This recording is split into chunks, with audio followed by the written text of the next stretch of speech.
स्लॅबवर. म्हणले का? मुलगा जरा निबर असतो म्हणून स्लॅब निबर राहायला पाहिजे.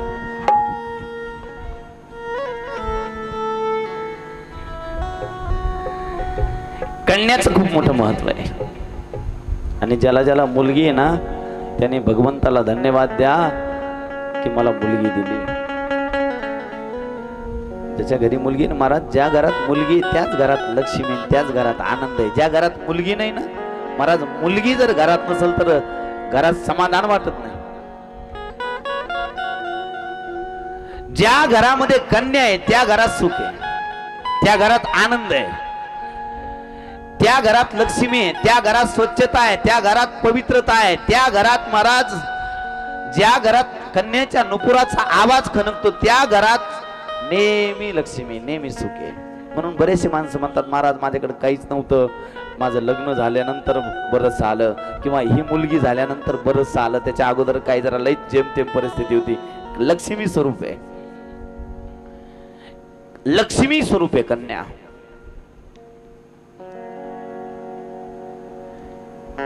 कन्या घरामध्ये राहिली तर आनंद आहे.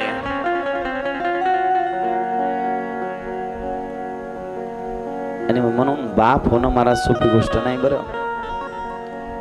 कन्या ज्यावेळी सासरी पाठवण्याची वेळ येते त्यावेळी सगळ्यात जास्त जर दुःख कोणाला होत असेल तर बापाला होतं. 20 रुपयाची वस्तू हरवली तर मनुष्य दिवसभर बेचैन होतो. ज्या मुलीला 20 वर्षापर्यंत सांभाळलं, 20-25 पर्यंत लहानची मोठी करायची, कोणाच्या तरी स्वाधीन करायची, एवढी सोपी गोष्ट नाहीये. घरामध्ये नातं उलट आहे. तुमचा जीव मुलात जास्त असतो आणि यांचा मुलीत जास्त असतो. यांचा मुलीत, तुमचा मुलीत नसतो असं नाही, पण जेवढा मुलात असतो तेवढा नाही. मुलीत जरा कमी राहतो. खरंय का खोटं आहे? हे शास्त्र आहे. परंतु बापाचा सर्वाधिक जास्त जीव जर कोणाला असेल तर मुलीचा. महाराज मुलगी जर दिसली नाही तर बापाला बेचैन होतं. आई पत्नीला विचार कस काय आली नाही, फोन कर, कुठं होती, काय विसर झाला, ट्रॅफिक मध्ये गाडी काय परेशानी आहे, गाडीचा काही प्रॉब्लेम झाला नाही ना, फोन का लागत नाही. 10 मिनिट जर कन्या लेट झाली तर बाप बेचैन होतो. आणि एक सांगू, बाप जर जेवला नाही तर महाराज डोळ्यातून पाणी फक्त मुलीच्या येतं. बाप जर जेवला नाही, पोराला जर आई म्हणली तुझे पप्पा आज जेवले नाही तर पोरग म्हणेन आई मम्मी आज दिवसभर शहरात फिरत होते, जेवले असते हॉटेलला, जेवले असते कुठं धाब्यावर, तू कशाला टेन्शन घेते. परंतु कन्या महाराज जर बाप जेवला नाही तर जवळ जाईल, बाबा जेवा, पप्पा जेवा, जर तुम्ही नाही जेवले तर मी जेवणार नाही. ही कन्या आहे.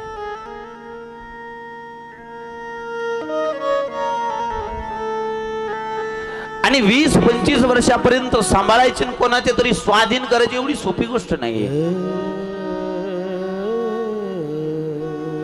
घरामध्ये जर बायकोनी स्वयंपाक केला तर महाराज नवरा भाजीला नाव ठेवील, पोळीला नाव ठेवील. आईनं जर स्वयंपाक केला तर आईला आडवं तिडवं बोलेल. परंतु लेकीनं जर भाजी केली ना तर महाराज कशी जरी झाली तरी मुटकू मुटकू खातो, माझ्या दीदीनं बनवली. ही कन्या आहे. बायकोला म्हणेल शिक शिक शिक दीदी कोण येते का तुला भाजी, शिक माझ्या दीदी कोण पोळ्या. महाराज कसं जरी बनवलं तरी ते प्रेम असतं, ते प्रेम गोडच लागतं. महाराज कसं बनवलं, पत्नीनं कशी भाजी केली तरी तिच्या लेकीच्या भाजीची बरोबरी, त्याच्या लेकीची भाजीची बरोबरी पत्नी करू शकत नाही. म्हणून इथं बसलेल्या प्रत्येक पुरुषाला माझी विनंती आहे, तुमची पत्नी सुद्धा कोणाची तरी लेक आहे. काय, तुमची पत्नी सुद्धा कोणाची तरी लेक आहे. म्हणून पत्नीला मरेपर्यंत कधीच त्रास होऊ देऊ नका, मरेपर्यंत. कारण शास्त्र म्हणतं तुमच्या पत्नीला जो त्रास तुम्ही दिला, लग्न झाल्यानंतर तो त्रास तुमच्या मुलीला होणार म्हणजे होणार. कारण शास्त्र आहे बरं. लेकीला त्रास झाल्यानंतर काय वेदना होतात, त्या वेदना कळण्याकरता देव ह्या लीला करतो सगळ्या. शास्त्र आहे बरं याचं. म्हणून पत्नीला कधी अनादर, पत्नीचा कधी अनादर करायचा नाही. कारण ती कोणाची तरी लेक आहे. आपल्या मुलीला त्रास झाल्यानंतर जसा तुम्हाला त्रास होतो तसा तुमची पत्नी सुद्धा कोणाची तरी लेक आहे, तिला तिच्या सुद्धा बापाला त्रास होतो. म्हणून पत्नी बरोबर व्यवहार करताना अति व्यवस्थित. अति इमानदारी ना. आणि मी प्रत्येक वेळी सांगतो, या नात्यात कधीच गद्दारी करू नका. पतीनं पत्नी बरोबर कधीच गद्दारी करायची नाही, कधीच नाही. कारण ती तुमच्या करता महाराज गाव सोडून आली, तुमच्या करता घरदार सोडून आली, तुमच्या करता आई वडील सोडून आली, मैत्रिणी सोडून आली, तुमच्या करता तिनं स्वतःच नाव बदललं.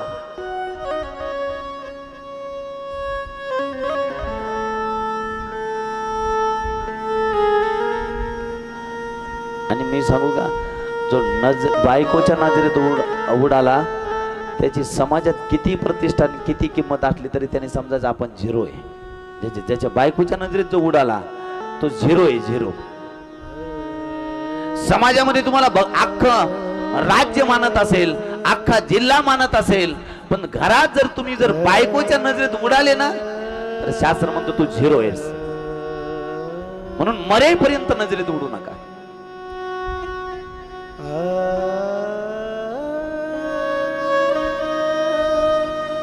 म्हणून एक तरी कन्या असावी, एक तरी.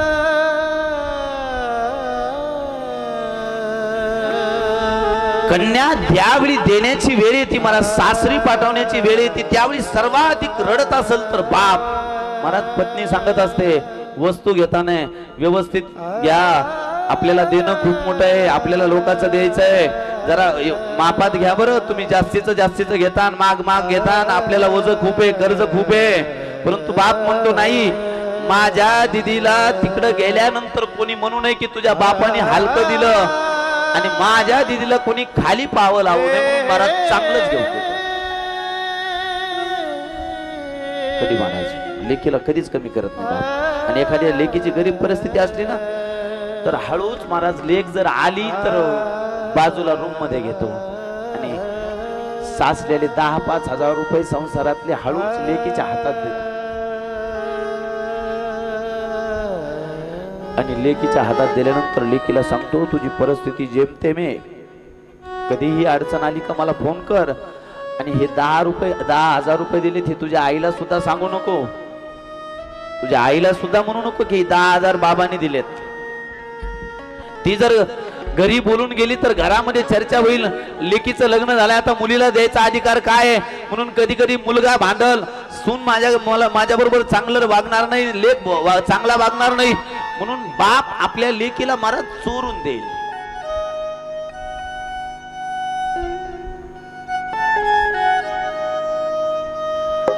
आणि माझी एक विनंती आहे, कन्यांना ज्यांचे लग्न राहिले त्यांना हात जोडून विनंती आहे, महाराज आपल्या निर्णयामुळे बापाच्या डोळ्यात पाणी येईल असा कधीच निर्णय घेऊ नका, कधीच नाही. ज्याने 25 वर्ष आपल्या सगळ्या इच्छा मारून तुझ्या इच्छा पूर्ण करण्याकरता राहिलाय, त्या बापाची महाराज जर तुम्ही खाली मान घालायची वेळ आली तर काय त्या बापाला, कसं जगायचं त्या बापाला.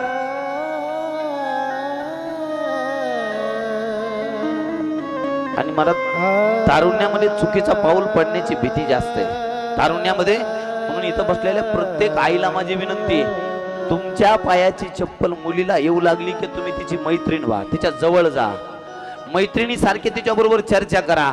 कारण का, हे वय चुकीचं पाऊल पडण्याचं वय. एखाद्या वेळेस पाय चुकतो माणसाचा, कारण वयच ते असतं, उन्हाळ वय असतं, या वयामध्ये चुकतं मनुष्य. तुमच्या पायातली चप्पल मुलीला आली का तुम्ही तिची मैत्रीण व्हायची, तिच्या बरोबर संवाद साधायचा. का तर ती चुकीचं पाऊल टाकणार नाही. आणि इथून पुढे लेकराला वयात आल्यानंतर लेकराला समजून सांगायची भानगडीत पडायचं नाही.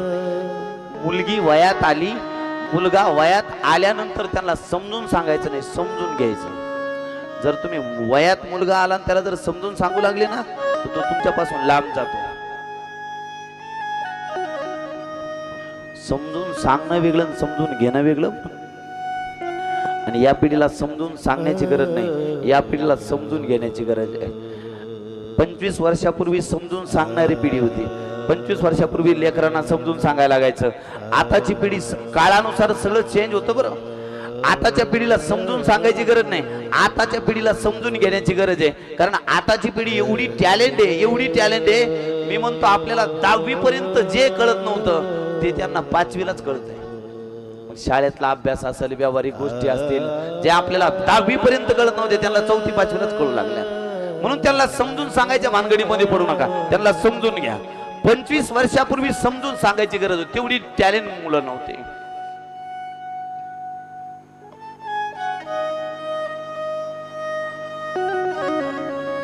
भगवान सूर्य म्हणतात, ऋषींनो, ज्यावेळी भगवान प्रभू रामचंद्राने सतीला हात जोडले त्यावेळी सतीला वाटलं यांनी मला ओळखलं.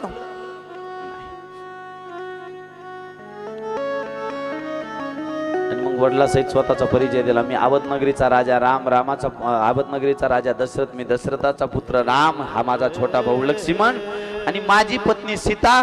सीतेचं कोणीतरी हरण केलं म्हणून आम्ही सीतेचा शोध घेतो. परंतु सतीला म्हणू लागले, ए जगज्जननी सती, अगं म्हणे माझी पत्नी एकटी राहिल्यामुळे माझ्या पत्नीचं हरण केलं. तू एकटी वनामध्ये कुठं फिरते? वृषकेतू भगवान शंकर कुठे आहेत?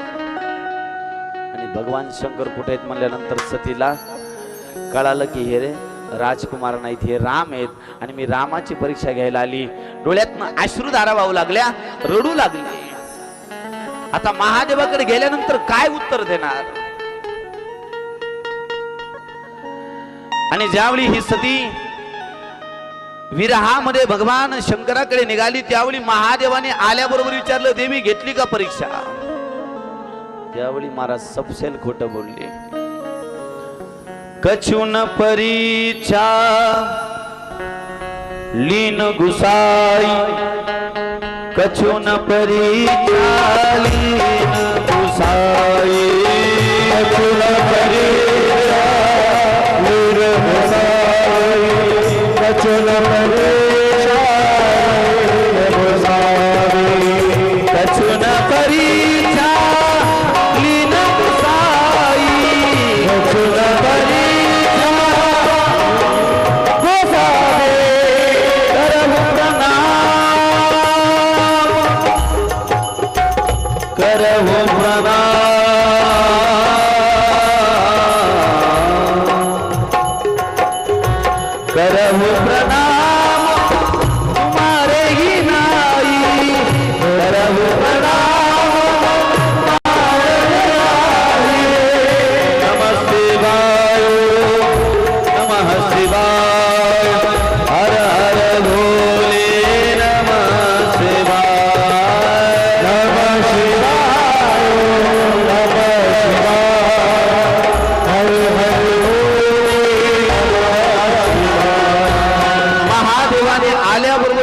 सती घेतली का परीक्षा? सती म्हणली कछुन परीक्षा लीन गुसाई.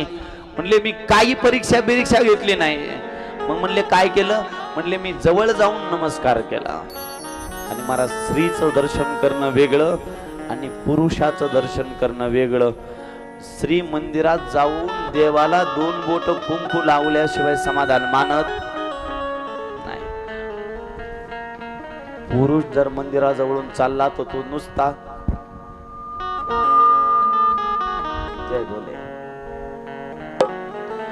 श्री मंदिरात जाईल आणि मंदिरात गेल्यानंतर 1 बोट कुंकू नाही लावणार, 2. बरं नुसतं मंदिरात आतून नाही, प्रदक्षिणा करायला गेली का मागून.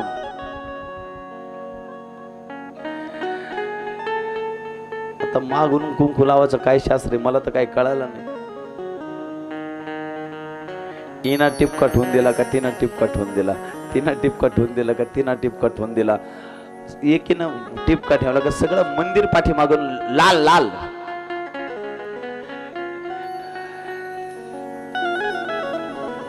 मंदिराच्या पाठीमागून गंध लावणं शास्त्राविरुद्ध आहे बरं. मंदिराच्या पुढं धर्म आहे, मंदिराच्या पाठीमागं अधर्म आहे. आपण धर्माचे पुजारी आहेत, अधर्माचे नाहीये. म्हणून मंदिराच्या पाठीमागून गंध लावणं बंद करा.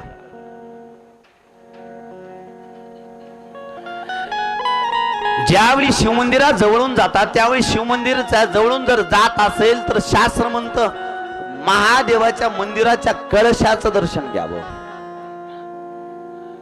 कलश दर्शनम सर्व पाप नाशनम म्हणले महादेवाच्या मंदिराच्या जवळून चालले कलश दर्शन करा. नाही वेळ मिळाला तर म्हणले कलश दर्शन करा. दर्शनाचा विधी आहे.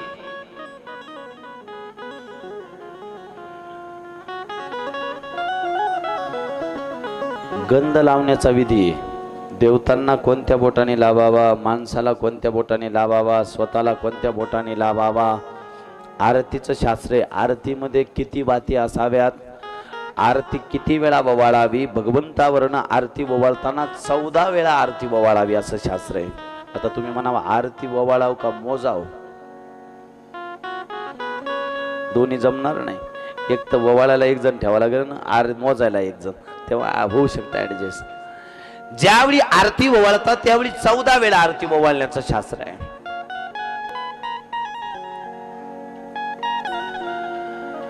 मंदिरामध्ये गेल्यानंतर शास्त्र सांगतं मंदिरातून बाहेर पडताना देवाकडे पाठ करून शक्यतो बाहेर पडू नये.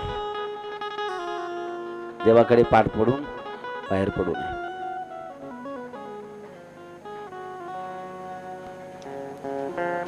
आता हे खूप बारीक बारीक गोष्टी आहेत.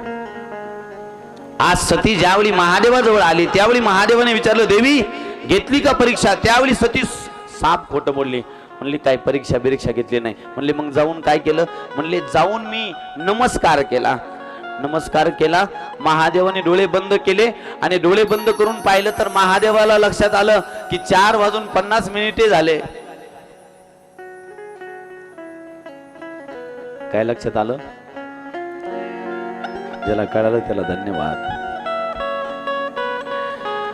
महादेवाने विचार केला आता डोळे बंद करायला माझ्याकडे 10 मिनिट राहिले. आणि एक सांगू सुखाचे दिवस लवकर जातात. 7 दिवस कसे जातील कळणार नाही.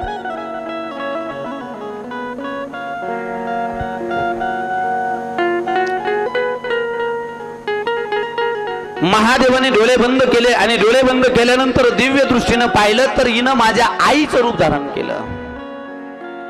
आणि महादेवाच्या डोळ्यात अश्रू धारावावू लागल्या. देवी आज माझ्या पत्नीनं आईचं रूप धारण केलं आणि आजपासून जर मी हिचा पत्नी म्हणून स्वीकार केला तर जगतामध्ये चुकीचा मेसेज जाईल, चुकीचा संदेश जाईल. कारण शास्त्र आहे मोठा व्यक्ती जो जे करतो तोच छोटा करतो. म्हणून मोठ्याची खूप मोठी जिम्मेदारी घरामध्ये, मोठ्याची खूप मोठी जिम्मेदारी आहे. मोठा जे बोलतो, मोठा जे करतो ते छोटा करतो.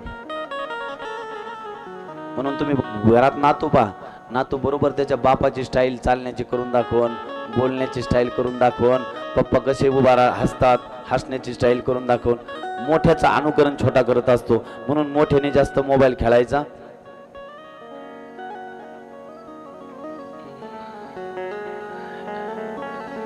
ज्या गोष्टी मोठा करतो त्या गोष्टी छोट्या करतो. एका घरामध्ये एका अधिकाऱ्याला बायकोला नेहमी बोलायची सवय होती. नेहमी तो म्हणायचा हरामखोर आयतं खाती, हरामखोर आयतं खाती.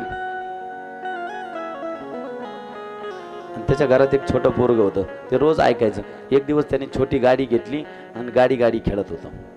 आणि गाडी खेळताना ते गाडी खेळताना म्हणायचं ज्या ज्या हरामखोराला गाडीत बसायचं त्या त्या हरामखोराने बसून घ्या.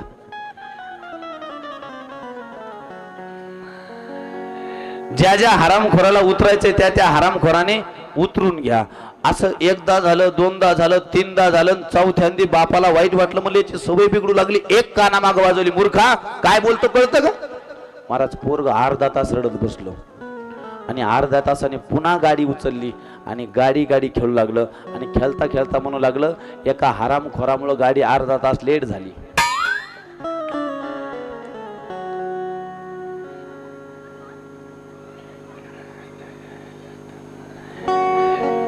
मोठ्याची जिम्मेदारी आहे,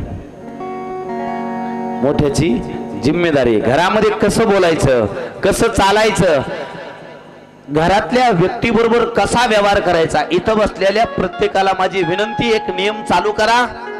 अति महत्वाचा आहे, अति सरळ आहे.